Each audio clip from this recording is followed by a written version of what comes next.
Hello, I'm your host David Newson, and welcome to Coated in Gold. Inspired by Kintsugi, the Japanese art of repairing broken pottery with gold, this podcast explores the fractured yet beautiful pieces of our modern lives.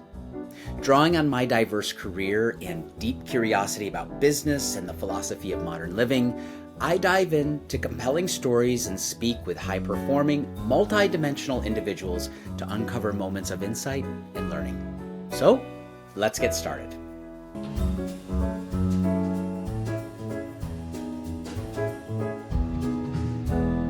Today's episode is all about family values. As we dive in, I want you to start asking yourself this key question. What are your family values? When we talk about family values, it's often discussed as one set of ideas, but we all know that the truth is that every family has their own distinct set of values. And it's rare that it's ever talked about explicitly, but we all feel the lessons and patterns that we've picked up from the people around us. I also have to acknowledge that the term family values is highly politicized, and while I certainly touch on that, I don't want to get too caught up in this discussion. I'm much more interested in how regular people think about and practice their values in everyday life. So, when was the last time you sat down and actually defined what your values are? What goes into your decisions? How do you show your values with your children, with your parents, or with your friends? Where do you even start with all of this? Well, for most of us, we begin by looking at the values that were instilled in us by our families when we were kids. What are the values that you were taught? What do you keep? What do you even move away from? I think the best way to get started is actually by telling a story. Once upon a time, I was born and raised into a large Mormon family. I was one of 5 kids, and my dad was the bishop of our local congregation. And for those of you who may not be familiar with how the Mormon Church works, a bishop is the highest-ranking leader within a Mormon congregation, also known as a ward. And now, obviously, I'm biased because I grew up in this way, but in the 1980s, it felt like Mormons owned the words family and family values. There were even public service announcements that ran during Saturday morning cartoons that were representative of how our family was supposed to move through our lives. As a professional marketer now, I'm fascinated by the way that these ads and other practices of the Mormon faith might have shaped my ability to analyze and pitch to others in my career. It's kind of one of those random moments that you realize in your career that, like, wow, this was shaped by my early, childhood. Yeah, can I tell you what I did today? Children can go to the dogs when families don't listen. Listening is the beginning of understanding. In my childhood family values, Mormons, to me, owned family values. Not because they used the right words or language, but because they were so dedicated to living it. I was able to see up close and personal the values of honesty, integrity, hard work, and respect for others no matter their view or lifestyle. Well, that last one in particular was harder for some members of the church and likely for all of us. Mormon or not, some people seem to just be a little bit more judgmental about how others live their lives. Some of the values of Mormonism that I personally struggle with today are traditional gender roles and moral modesty and purity. In a typical Mormon household, men are the providers, women are the caretakers, and being gay was absolutely not allowed. This presented a problem when I was 19 years old, and while gone on my Mormon mission, I came out. I'll dive more into that particular journey at another time, but after going through that long and difficult journey, I developed a bit of a rebellious streak and a strong skepticism for authority, which really clashed with the value of moral modesty and purity. After emerging from the very strict set of rules I had been brought up under, when I was coming into my own as an adult, I began to wonder what my own values actually were. What did they look, feel, and sound like if they weren't exactly what I was raised with? Of course, this presented some tension with my family. In 2008, in California, where my sister and I were then living, Proposition 8 was whipping up a frenzy within the state. If you weren't in California at the time, you might not know that Prop 8 was a ballot proposition to fundamentally change the California state constitution to define marriage as being between a man and a woman, effectively banning gay marriages that were already taking place within the state. It was deliberately crafted to confuse voters, where voting yes was voting in favor of the ban, and voting no was voting against the ban. There was intense campaigning from the anti-gay marriage side, perhaps because so many on the other side assumed that such a liberal state like California couldn't possibly pass something like this. The Mormon Church, in particular, reached from the pulpit to its California members to vote in favor of the ban. And then I realized that my sister and I were on opposite sides of the matter. We argued about it. And though I had at that point come out a long time ago and thought I was totally healed, it opened a new wound. Because my sister was following the values instilled by the church, and those values were, in real time, violently clashing with the values I wanted to live by. I wanted to get married. Maybe. I wanted my own family. Maybe. Possibly. When Proposition 8 passed, I feared that these values wouldn't be possible for me. Okay, I'll pick this story back up in a minute, but I think we need a little palate cleanser. Let's jump back into another value from my childhood. Self-reliance, provident living, and more specifically, disaster prep. And this one is, a little bit funny when I reflect on it from my past, but growing up, our basement was filled to the brim with a 12-month supply of food at all times. And I remember learning early on that the second coming of Christ was imminent, and you needed to be prepared because in the last days there would be disasters. Natural disasters that, frankly, aren't too far off from what we see now with climate change. We needed to be ready for fires and floods and the collapse of even our governments. To be clear, it wasn't doomsday every day. We as Mormons just needed to be prepared to shelter and feed our families because we were the ones who were going to make it out on the other side. Going back to my family's basement, we had huge storage containers of wheat and rice and water with just a little dash of Clorox to ensure it was preserved for long periods of time once the container was sealed. Every summer, my mother would take fruits and vegetables she had grown in our garden and can them so that they could be preserved. We were living with a mini storehouse just downstairs intended for us to survive for at least a year in any conditions. Keep all of this in the context of, I grew up in a very small rural town in upstate New York that had 3 nuclear power plants in it. And so also having a storehouse of food in your basement, given that context, maybe wasn't so strange. This ties into another key Mormon value, actually, from the storehouse of food and making it out the other side with disaster prep to this one. Your body is a temple. In the church, there's a belief that you must care for your body as it stays the same when you pass on, so you better take care of it now. This included abstaining from alcohol and even caffeine. Now, my mother might kill me for telling this story, but my dad had this easy chair, probably a lazy boy or something equally huge and plush, and he would come home from a hard day's work and kick his feet up, and my mom, ever the good Mormon wife, would dote on him and make sure his needs were met. And she would bring him a Tab Cola. And I don't know how many of you remember Tab. It was the somewhat trendy soda of the 1980s, and it definitely had caffeine.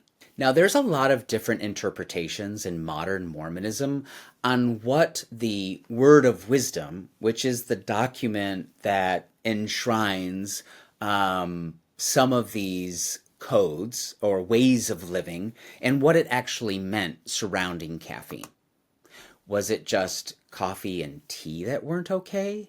Is soda an exception because it's a cold beverage? There's some current flexibility there, but in the 1980s, for a bishop, it was an early sign to me that sometimes these rules had been shown weren't as hard and fast as maybe I was being told. At the same time, I was being trained to proselytize these values in preparation for my mission in Brazil at the age of 19. I was being prepared to tell everyone about our prophet, a modern-day seer and revelator that spoke to God, and that there were sacred temples where he would go and he would have these conversations, and only the most devout could enter such holy spaces. I don't mean to be disrespectful, certainly not, but so much of my marketing and sales roots come from my preparation to become a missionary. It was my job to convince people to change their lives in a fundamental way. And I think it's interesting here, like I'm using the term convince, and that might get an allergic reaction from Mormons even today. But I struggle with what word to choose. I had to learn how people moved through the world, what questions they asked themselves, and how they made decisions based on their beliefs. Meanwhile, I was leaving my home for the first time and discovering that maybe, just maybe, what I was selling wouldn't actually work for me. Midway through my missionary journey, I was sent home for being gay, and my whole system of belief shattered. Now, I'm very lucky and grateful that my family didn't turn me away entirely, but it was clear that I would have to find a new path on my own. I was lost for a while. I had a hard time finding community with other gay people because, well, self-loathing doesn't really help you find community. In the years after coming out, I had boyfriends and I had work colleagues and mentors, but I had sort of given up on the idea of my own family. And then, in my 30s, I realized I needed to get back to one of the Mormon values I actually found helpful, and that was caring for my body. I was giving up some of the vices I had developed since leaving the church and decided to pick up long-distance running, which turned into marathoning. I started running races in San Diego where I was living at the time, and then that started branching out to other cities. So I still wasn't changing my life much in other ways. I wasn't looking for a long-term partner. That was certainly like off the table at this, part of my life. And I wasn't thinking about family much either, frankly. But at the San Francisco Marathon, I met my now husband. Now, I'm not sure about fate, but with us, life just sort of lined up. He lived in San Francisco and we initially dated long distance, but I was in the middle of a career transition. And not that long into dating, I just sort of decided I was going to pick up and move to San Francisco. And he was like, whoa, whoa, whoa, whoa. We aren't living together yet. Don't move here for me. And I said, hey, no problem. I'm not moving there for you. I was absolutely moving there for him. And then fast forward, we move in together. And that took some time, actually. And then we started talking about family. And I'll never forget, we were in the living room of our apartment in Inner Sunset in San Francisco. And my husband and I weren't keen on marriage for a long time in our relationship. We just didn't see it as necessary when it was just the two of us. And I've actually talked to a lot of people okay, you're together, you're partnered. What's the point in even being married? So we didn't even really see it as necessary for us. But as we started talking about kids and having gotten through the other side of the Prop 8 debacle, we began to see marriage as something of a countercultural act. Actually, I won't speak for my husband, but for me, certainly a bit of a countercultural act. I have always had a little bit of that in my personality anyway. Here's this thing that's been enshrined in huge organizations and large swaths of the population desperately tried to stop. All we wanted to do was live our lives like everybody else with the same legal rights and responsibilities. And let's be clear, marriage is a responsibility. It's actually a legal contract with a lot of big ramifications. So why can't our relationship be protected like everyone else? Before we decided to get married, though, a friend of my husband said, whoa, whoa, whoa, whoa, be careful about former Mormons. Once a Mormon, always a Mormon, so they say. I think what they were trying to say is that our values are hardwired into us at an early age. It's not just taught. It's taught and lived and reinforced. And he wasn't totally wrong. But by this point, I embraced that there were absolutely things I believed in from my Mormon upbringing that would never, ever leave me. Honesty, integrity, hard work, respect for others. I was ready to take those values into my marriage. Now, getting to our wedding. My husband and I decided to just elope at San Francisco City Hall. We didn't want to go through all of the trouble of a big wedding, and I wasn't even sure who from my family would even come. Remember the sister who had voted for Prop 8? Well, over the years, she had softened her stance, and I think not just a softening of a stance, but more of a watching how we lived our lives. And that relationship that had been injured once upon a time during the Prop 8 debacle had been repaired, and we moved on. And I think, me and my siblings, we're a tight-knit group of 5, and our relationships with each other they matter. I had a conversation, I'll never forget this conversation. I was having a conversation with her on either a Saturday or a Sunday, and letting her know like our plans. And I didn't feel hesitant in sharing. Like, I share many, many, many things with her over the years. And so this was like a very normal thing. It wasn't a super hyped up thing, but I did have some trepidation about, oh gosh, just kind of sharing that, like, yeah, we're actually going to get married. I actually didn't know how it was going to land. Anyway, I took the leap, and I decided to invite her to our wedding. I guess you could call it a wedding, but where we were going to elope at City Hall in San Francisco, and she thankfully agreed to come. She also mentioned another thing to me. She said, David, you should probably let Mom know. Now, I hadn't even fought with my mom about gay marriage because I was pretty certain, like, what her stance was. But I said to my sister, like, really? You think I should go ask Mom to, like, come to our gay wedding in San Francisco? And she actually challenged me, and she pushed me to reach out. And again, I want to, like, clarify my relationship even with my mother. Like, speak to her often. Wonderful relationship, connected and close. And yet, in this way, I just thought we were going to elope and let people know after. Reading between the lines, she was actually saying, ask your mother because you might get a different response than you think. So, still skeptical, I called my mom. I told her what was happening. I invited her to come to the wedding. And she said yes. And I couldn't believe it. Even on the day, I absolutely couldn't believe it. Just imagine this. Here was my sister that voted for Prop 8 in 2008, and my still devout Mormon mother attending my wedding. And in fact, both are the witnesses on our marriage license. It almost sounds like fiction, but you just can't make up the truth. The takeaway for me was to never give up hope. As I was taught, don't judge people before they can show you who they are. Okay, so fast forward to today. My husband and I have a son who is now 6 years old. Prior to starting a family, my husband and I didn't naturally say, oh, what are our values before we have a child? Let's write them down and figure them out so we can live a life that adheres to a common shared way of seeing the world and being. We certainly never thought about it in that way, never sat down and articulated what our family values would be, but raising kids really brings your values to the forefront.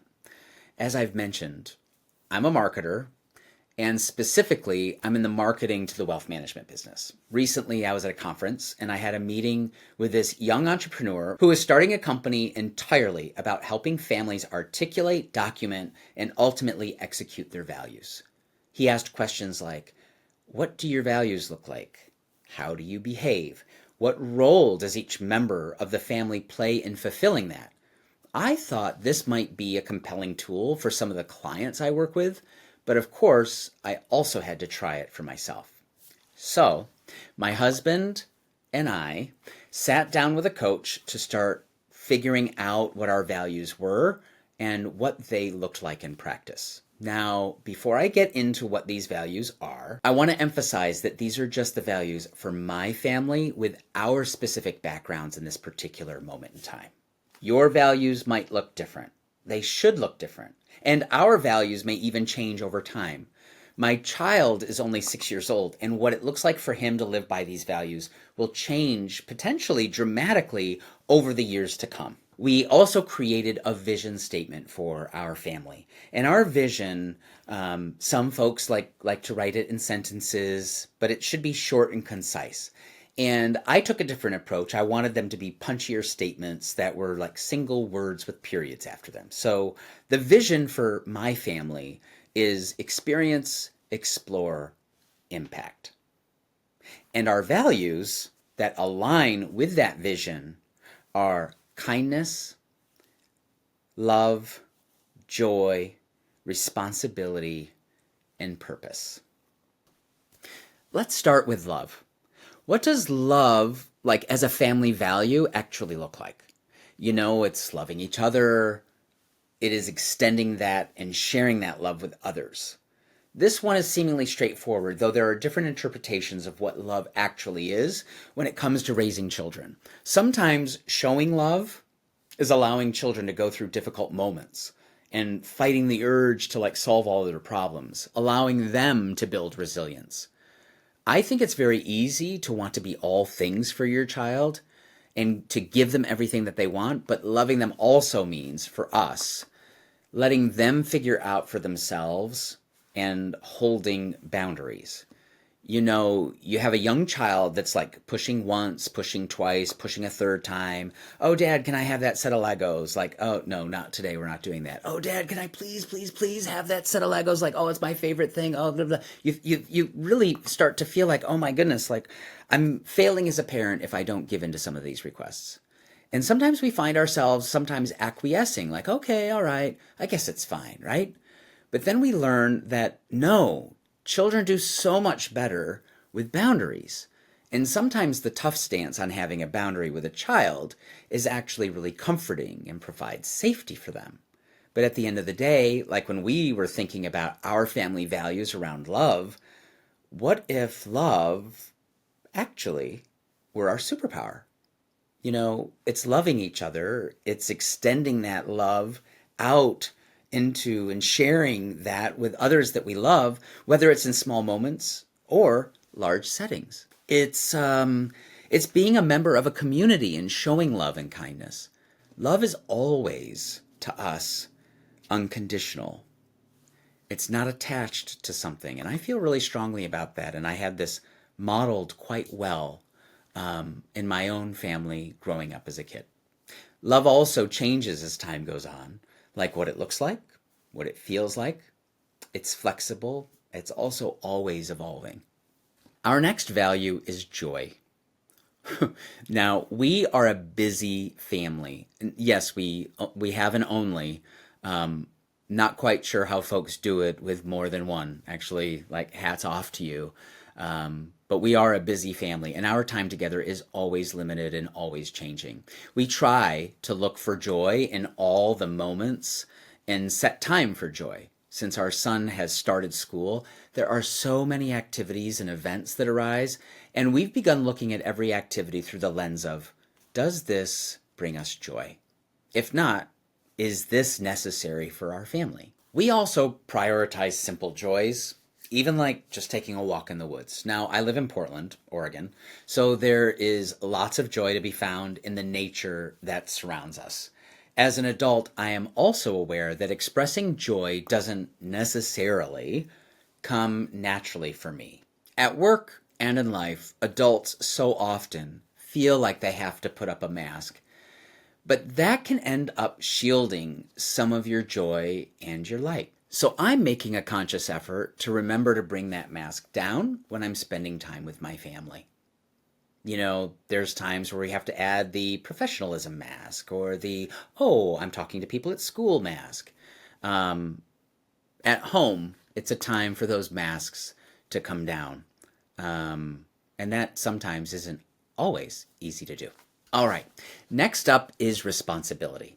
We are a multicultural family. My husband is originally from China, and we've had to navigate Eastern values meeting Western values as we have begun to raise our son. Speaking specifically to American culture, which I've known thoroughly my entire life, there is a very individualistic approach in American culture to the world.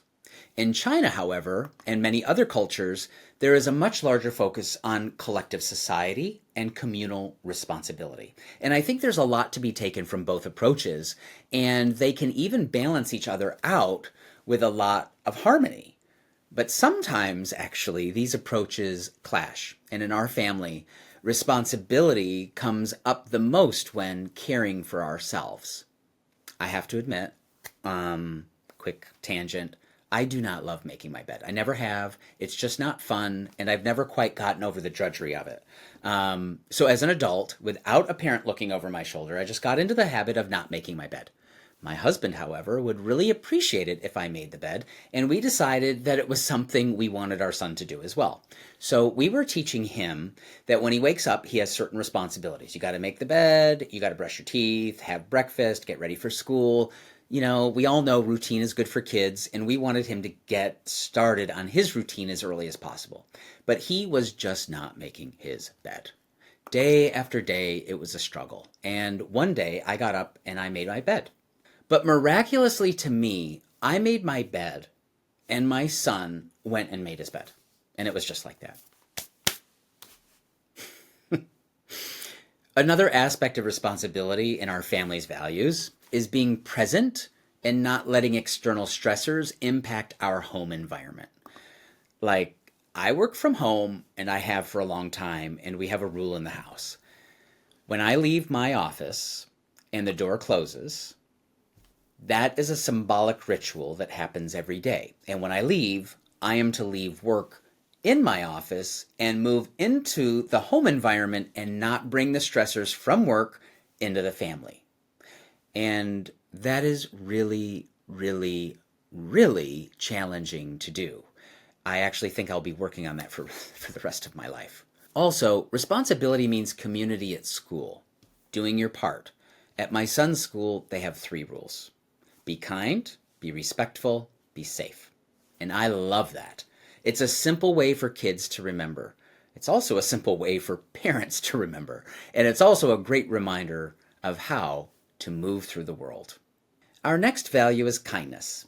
I'm not going to lie, there's an element of my personality that kindness can be really hard for me sometimes, especially if I feel threatened in some way. But I try to stay mindful of kindness and remember that directness doesn't necessitate unkindness. And there are times, especially when I'm at work, I tend to be very direct. I'm very matter of fact. I love telling stories, and so I get very excited and energetic. But at the same time, if there's a project I'm working on and there is a need to be direct, I am not going to shy away from being direct. But directness does not necessitate unkindness, because it's easy sometimes for it to go off the rails and be perceived as, while the intent's not to be unkind, it isn't. Not with me, not ever. But it can come off sometimes as a little too direct. I guess those are East Coast roots for you. For kids, I think teaching kindness means imparting respect and maintaining the same set of standards at home and with others. I don't think the Mormons own the saying, but I remember learning it at church, and it was, kindness begins with me. That was something my mother said over and over and over again. I would hear it, and at the same time think, gosh, yeah, okay, Mom. Now, as an adult teaching a young person, or trying to teach a young person, well, I remember those things. Modeling the behavior is perhaps the most important thing I think I can do. So I know at the beginning of this episode, I was telling you how we had these 5 values. But before there were 5, there were 7. And we ended up whittling them down to 5. But I actually want to talk about all 7 here. And this is one that didn't really make the cut because we felt like it was incorporated into some other elements of our values, of our other values. But I do want to talk a little bit about grit because it's important. It just, what is it even? Grit is just keep going even in the face of difficulties. You don't dwell on the struggle. And I learned a lot about grit actually from my marathoning days. A full marathon is 26.2 miles, but somewhere along the journey, you are going to kind of cave in on yourself. And I remember reading about this and, running articles, running magazines at the time, but your mind is literally going to tell you to stop at some point in the race because your body is hurting and your brain is going to start really sending strong messages like, hey, stop. Sorry, you're not listening. Stop, stop, stop. Legs are going to feel heavy. Arms are going to feel heavy. You're going to feel pain like you've never felt before. Your back feels like it's going to give out. These sensations are different for everyone, but literally the brain is saying, stop, please stop. And it literally feels like the whole world is caving in and I'm going to need to stop and I'm not going to be able to finish the race. And for me, this happens usually somewhere between miles 17 and 19. You never know exactly when it's going to hit. It's not like, at mile 19, it happens exactly then. But it happens somewhere along those miles, and it can really feel like, gosh, I am at the precipice of failing. I'm about to fail. But I knew if I got to mile 19.2, I was golden. I knew I'd finish, and I'd finish pretty well. I read somewhere you just put one foot in front of the other. And I even heard that even growing up. Like when you're faced with adversity or a struggle, and you don't know how you're possibly going to move, like from one day to the next, you literally take one day at a time. Or you take one step at a time. Or you take a minute at a time. An hour at a time. You take what you need at a time, and you take it one step at a time. Another family value of the 7 that didn't make it into the final one because we felt like it was incorporated into some of the others is justice. And for us, what that means is we don't accept injustice. We let people know they're mistreating us is not okay. It also means that we advocate for others when they are in need of help. This feels incredibly challenging to live, to me, today, in America. There are so many injustices in the world, and it feels overwhelming, and it can feel nearly impossible to make a difference in this way. And yet this is something that our family values, and that we're committed to instilling in our son. So I just finished a fairly long monologue about family values, and specifically my family's values. I hope I haven't been entirely talking in a vacuum, and that you all have been following along and reflecting on your own upbringings and your family today. There are times where I think very idealistically, and I want to live in this really awesome world where I see love and joy and experience responsibility and kindness and see and recognize wisdom wherever it may be found and have the ability to pick myself up and go forward when it's not easy. But it also can't go without saying that taking the time to actually sit and think about all of this in an intentional way was not easy. We set 4 meetings, 90 minutes apiece, during the business hours of our coach. It was really challenging for me to slow down in the middle of the day for 90 minutes and to let myself go into this meeting and talk about our family values, even with a list of words to get us started. It took a lot of practice to shift my mindset to get ready to talk about these things and really dedicate the time that was needed to be present and ready for these challenging conversations. So, that brings me to a few key questions. How do you actually practice and live your family values? And how do you notice when you're off track? And how do you get back to a good place? And all I'm going to say, and I think this is true for everyone, living by your family values is hard, and it requires self-awareness. It requires open communication with those around you, certainly with your spouse, with your child or children. And for me, it's been an exercise in entering and being willing to be vulnerable and a willingness to even be called on your shit when you don't want to be. That's how it shows up for me. It's not always a fun exercise. But for family values to work and practice, I think we need to have a willingness to listen to our families when they tell us we aren't doing our part to uphold our agreements. Before we go, I have one last word on the political version of family values we've all heard so much about. The truth is that real family values are not one thing. Your values are agreed upon by you and your family, you and your community, you and yourself. Really living by your values is not about deciding how others should lead their lives. It's about deciding what you want for yourself. Thank you for listening to Coded in Gold. I've been your host, David Newson. You can follow the podcast on Instagram, YouTube, LinkedIn, and anywhere podcasts are found. Take care.